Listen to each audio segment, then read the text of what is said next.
Hello everybody and welcome back to Side Knows the Score. It has felt like a long time, hasn't it, since we have done a video. It's been must have been 3 weeks now, hasn't it? We had Easter, then we had the FA Cup as well in between, of course the international break, but you know, let's not speak about that. I've never been a fan of the international break. I understand the purpose of it, but it was some shocking performances from England, wasn't it?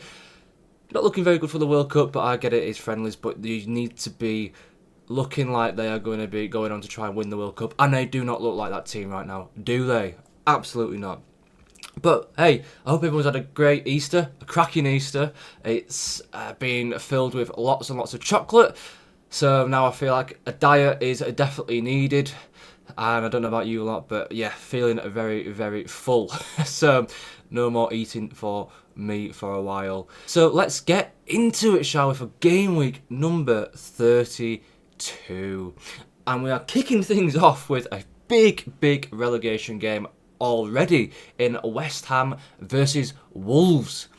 And of course, this is a huge game for the Hammers, and well, look, they'll obviously be very, very disappointed not to go on and win the game in the FA Cup against Leeds, which, you know, from my own personal side, obviously buzzing about it. We've finally got to Wembley for the first time in the FA Cup in 39 years, so it's massive for us. But West Ham, they do need to try and look at winning this, though. It's not a must-win, but maybe it is, because they do have some difficult fixtures. It's on the cusp of being a must-win. Yeah, so loss or draw will be problematic here. I mean, stats really are going out the window at this stage, aren't they? And, you know, prior to the international break, it's been difficult predicting a lot of these games because you go off stats, it's not actually been useful, to be fair, has it? You've been having to go off of raw emotion, it seems, at this moment in time. So, yeah, West Ham would definitely be up for this. I feel like Wolves, even though they are down, they've obviously shown some fight, haven't they? But when you actually look at the games that they've been in, they haven't actually been performing that well. They've just been trying to be tight at the back, but they've actually been giving away a fair few chances. They've just managed to get over the line in some of those games, which is fair play. You know, you want to look like you're actually making a bit of a fight of it, don't you, before you get sent down, to have that consistency going into the Championship. So for this one, I am thinking here 2-1 to be the final score to West Ham. Arsenal versus Bournemouth, and yes, Arsenal out in 2 cups in 2 weeks. Just about beating Sporting away in the 91st minute last night. They are, though, at least 6 points ahead of City, depending on their game in hand, of course.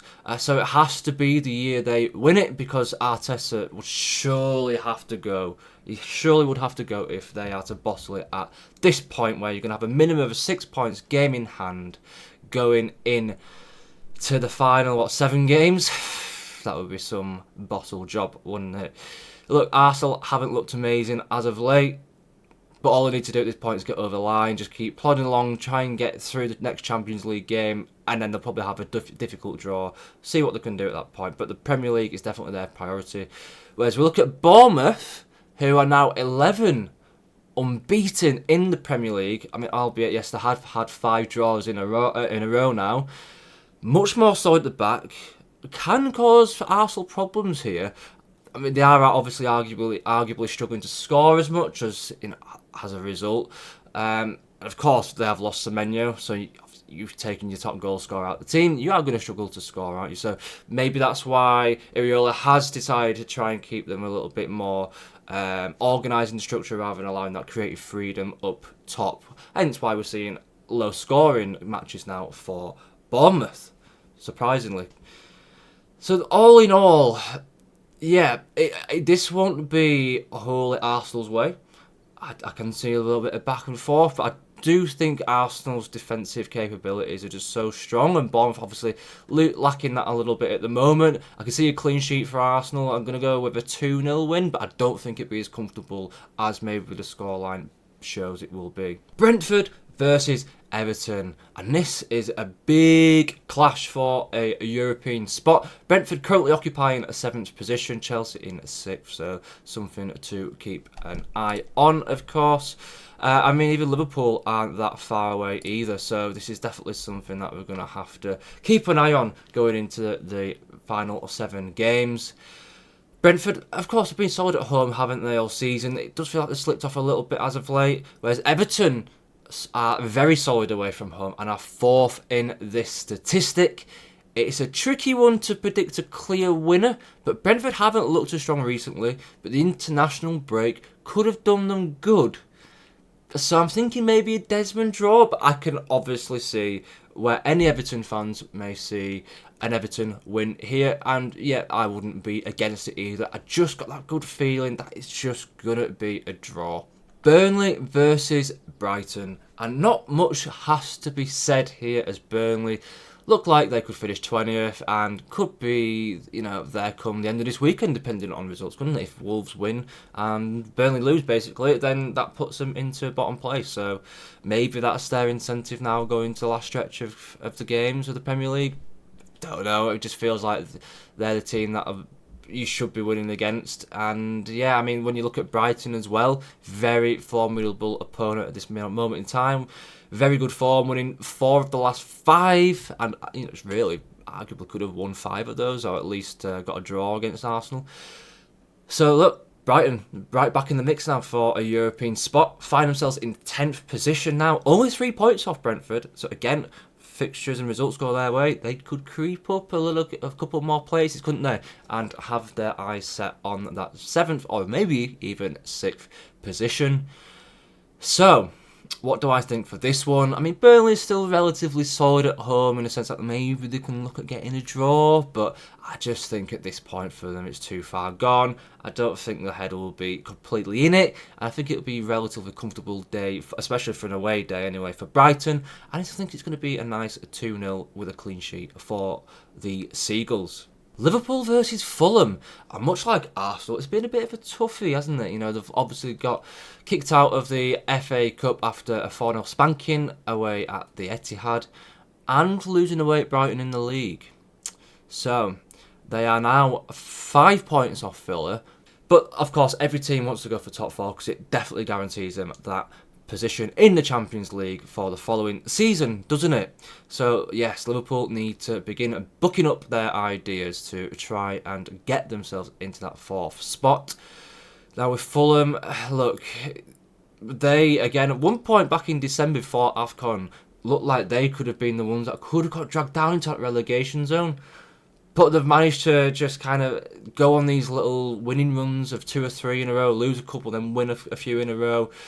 And because the Premier League is so inconsistent this year, because the quality between the top and bottom is much more narrow, it's actually meant that with that little bit of inconsistency, but putting a few wins together here and there, it's actually seen them get up to 9th place. And it's like, hold on a minute, how are Fulham in 9th place on 44 points all of a sudden? It's a little bit mad, isn't it? And to be fair, if they hadn't lost the last game, they could have even been in that 7th spot. Well, joint 7th spot, should I say. So look, yeah, this, again, might not be as straightforward as things look on paper. Liverpool have struggled against the teams at Anfield where you would envision them winning. They drew with Burnley, drew with Leeds, drew with Spurs as well. So look, it's probably not going to go all their way here completely. I do think maybe they will pull the finger out, and that's kind of the only thing that I'm teetering on. I mean, look, we always go Liverpool, Anfield are going to win, aren't they? And it's kind of where my head is at, but there's no reason why Fulham couldn't look at getting a draw here. But I'm going to go with the home side. I'm going to go with a 2-0 and a clean sheet for Liverpool. Crystal Palace versus Newcastle, and Palace, one of the few teams alongside Wolves and Burnley that arguably aren't really playing for anything except a bit of pride. Unless they go on a winning run, then that can take them near to the European spot. Look, they are on 39 points. It's only 7 points, which doesn't seem drastic. And they do actually have a game in hand, so maybe I am being a little bit unfair here on Crystal Palace. But just based on the performances that we've seen over the last couple of months, Glasner's going, and they just don't look the same, do they? Especially at home, where they are severely lacking. But they've only picked up 16 points in 15 matches, so they're averaging basically 1 point per game at home, which is not good at all. Especially Selhurst Park, where you feel like it's a bit of an you get a bit of an atmosphere there. The place gets rocking a little bit, doesn't it? I've always liked Selhurst Park, but yeah, it just seems a bit flat, doesn't it, at the moment? And look, Newcastle will want to put in a good performance as well after losing against their rival Sunderland. Not great away from home, as we know this season, but have as many points away from home as Palace do at home with 16, which is pretty mad because I've said all season that Newcastle haven't been great away from home, yet they have as many points as Crystal Palace do at home, so it's quite interesting in that sense. But look, only 14 goals scored at home for Palace and 15 goals scored away for Newcastle, so it surely means that this will be low scoring. So do I go draw or do I go Newcastle here? And I'm very torn, but I'm thinking Newcastle are going to push towards that European spot. They've got really nothing else to play for at this point. So I feel like this will be the turning point for them after a pretty disappointing season for them. So I'm going to go with a very narrow 1-0 win for the Magpies. Forest versus Villa, and yes, Forest off the back of a huge win away at Spurs, who... Well, Spurs did put all their put all their eggs in one basket with the free beers and the party-like atmosphere, the flags, and they had it all going, didn't they? Now, look, Forest 3-0, fair play to them. Now in 16th position with a 3-point gap between them and West Ham. Superior goal difference. They can afford a loss, but this will be one that they'll be looking at. Maybe can they get something here at home?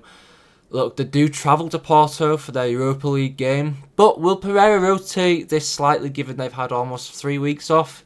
I mean, perhaps he will rest some of those that went on the international break, and then a bit like what he did against Midtjylland, where he had Morgan Gibbs-White on the bench and then brought him on later on in the game, for example.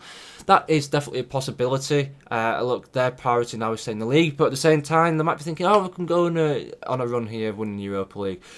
But the same can be said for Villa, can't it? Who are also in the Europa League playing this game week, this Europa League game week alongside Forest. So, yeah, look, Villa, which I just found out, played a friendly against Elche. Ironically losing 2-1, but I suppose Emery wants to keep the play momentum going into this final stretch, unless there was another reason for it I haven't heard about.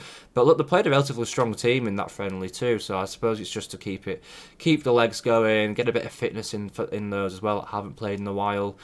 So yeah, maybe Villa thought and Emery thought, well, we need to do something in this international break because they've not been performing amazingly recently. Now, look, they're still in the top four, and to be fair, they're still 5 points clear of Liverpool, so that's definitely positive for them. It's going to be a bit of a feisty one, maybe a bit of fatigue for both teams, but I feel like Villa are definitely going to go the strongest lineup here in the Europa League. Forest, again, haven't been great at home, have they? Picking up 14 points in the process, which is actually less than Palace that we just mentioned. So you're thinking draw or Villa, aren't you? Would seem probably correct at this point, but you know the Forest fans will be up for it, and I think the players will be too, of course. I'm going to go with a Desmond again. I'm going to go with a 1-1 draw. Sunderland versus Spurs, and well, we'll get onto Spurs momentarily, but Sunderland, of course, off the back of a win against rivals Newcastle, away at Newcastle too, doing the double over them this season. Basically confirmed they're not getting relegated and are in the mix for a potential European spot as they find themselves only 3 points off Brentford too. So why not? Why would they not at this point look to push on and try and do something? I do not think for 1 second they are on the beach, especially when you've got the likes of Xhaka as well, who has that winning mentality. He will be pushing the team to go on a bit of a run to try and push for a European spot this season. And so this, will be a tricky tie for Spurs for sure. You know, we know Sunderland have been very good at home all season. Spurs bringing in De Zerbi. Mixed fan reaction from what I've seen. Some are like, well, De Zerbi, he's a hothead. He doesn't last that long at clubs, which he doesn't, does he? Is he the man management type of person that you want to motivate the team going into this final stretch? Arguably no. You can understand him coming in the summer where he's able to put his stamp on the team and he has a bit of time, because even at Brighton it took him a bit of time to get them going there, didn't it? I don't think they were winning from memory. They were winning straight away, were they? It took them about 5 or 6 games, wasn't it, before they started getting into the swing of things. So yeah, this is a real tricky one to predict as well because of that. On one hand, you're like, maybe another manager bounce, but they didn't really have a manager bounce under Tudor, did they? The players' mentality as well is obviously pretty much on the floor at this point. They're not used to a relegation battle, are they? And I mean, when you've got the likes of Archie Gray, ex-Leeds, who's the one that's putting all the effort in really and trying to keep that strong mentality, it's not looking good, is it, when you're pinning it on a bit of on a 19, 20-year-old. So, look, yeah, this is a difficult one to predict, and my gut's saying that what's going to change for Spurs here? Probably nothing. They've had an international break. Yes, they've got a new manager in that time, but players are away on international, so don't actually have that much time to embed them into the system that De Zerbi is going to want here. So I'm actually going to go with a Sunderland to win this one narrowly, 2-1. Chelsea versus Manchester City. And look, Chelsea, we look at their form, it's been bleak again, hasn't it? Yes, they beat Port Vale in the FA Cup 7-0 to reach the semi-finals. But when you look in the league and the Champions League, they've lost 4 in a row with them. It's just they're very inconsistent. Yes, I know they played the likes of PSG. Newcastle's a tough game. Everton, not so much away, and they got crushed 3-0. So yeah, look, it's not looking amazing for Chelsea, but they are in sixth position. 6 points off Villa with a superior goal difference, so it could swing in those seven games. But they've also got teams behind them. You've got Brentford and Everton only 2 points off Chelsea. So another tricky one indeed, because it just doesn't feel like they're going to go on a run anytime soon, does it? Whereas Man City, in the league now, it looks like they could have not bowled it, but they had a chance, didn't they? They had an opportunity to remain within distance of Arsenal, so that when that game came at the Etihad, they could go on and try and win that game and then put themselves in first position. But I think it could be a stretch now. Basically, their season could be hanging on them winning the FA Cup now, because if we get the FA Cup and the Carabao Cup, you're like, okay, it's not a bad double, is it? They've done the domestic trophies. It is what it is. Not too shabby. So at this point, City play for a whole lot too. Arguably not. I mean, look, they'll still probably feel like they're in it if they win, and Arsenal, from past history, have bottled it, haven't they? So why not? They're going to have to go for it, aren't they? They're going to have to go for it. Chelsea haven't been great at home, so yeah, look, I'm thinking here Man City to win this away, given Chelsea's home form is pretty poor. They are bottom half in the home form table, so I'm going to give it to Man City in a narrow 2-1 victory. Going into the final game of the weekend with Monday night football between, well, I mean, is it a big rivalry anymore for Man United? They say no, they say Liverpool, Man City, which I understand given recent history, but this one's always the feistiest with Leeds. It always is. And come on, if we're being realistic, yes, we have a bit of banter up there, and they're like, yeah, we don't see Leeds as any form of rivalry anymore. You do. You're always up for it. You're always joking online about Leeds are falling apart, which I know a lot of clubs do anyway, but more so Man United. So let's be realistic. You do find this a rivalry still. Now, Man United, again, third position, done very well with Carrick since he has come in. They've only lost against Newcastle in the games that he has been in charge in the Premier League anyway. So, yeah, look, it looks like they've started to make Old Trafford a bit of a fortress again. And they are, for sure, Leeds' bogey team. So, as a Leeds fan, it really does pain me to say it. But I just can't see how we get anything from this game. Never say never. Look, we're riding on a wave now. We're in the semi-final of the FA Cup. We don't really lose that many games, and you can see maybe that we could pinch a draw, but history does eventually repeat itself, and unfortunately that seems to be every season when we play against Manchester United, especially at Old Trafford. Yes, we got a draw earlier on in the season at Ellen Road. I didn't think we looked great in that one, to be honest with you, and arguably Man United were slightly better team. If a team's going to win, it would have been Man United, and that was when they were under Ruben Amorim. So yeah, look, they've got that momentum behind now with Carrick. I think this will be relatively comfortable. Again, it pains me to say it, but this one's going to go to Manchester United. It's going to be 3 goals. I'll be generous and give us a goal. I'm going to say 3-1 to Manchester United to be the kick in the teeth to end the game week. So there we go. Thank you all for listening once again. Hope you all have a fantastic weekend coming up. If you haven't already, drop a like, subscribe, and comment your predictions below. And we will see you in the next one for game week number 33. Until then, bye for now.